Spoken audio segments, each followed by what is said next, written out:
सगळ्या आमच्या भक्तांना आणि सगळ्या नवी मुंबईच्या वासियांना रामनवमीच्या खूप साऱ्या शुभेच्छा देते। रामाचा जन्म हा खऱ्या अर्थानं भक्ती आणि एक शिस्तबद्ध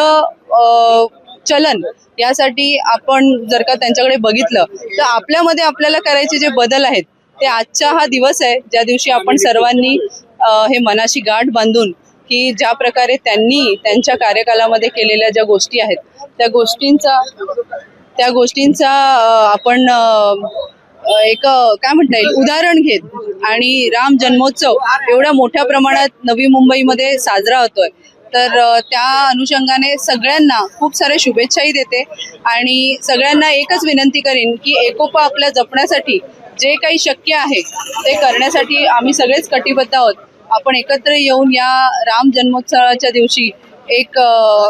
प्रतिज्ञा करूया की अशा प्रकारे त्यांनी दाखवलेल्या त्या मार्गाप्रमाणे आपण पुढे चालण्याचा सदैव प्रयत्न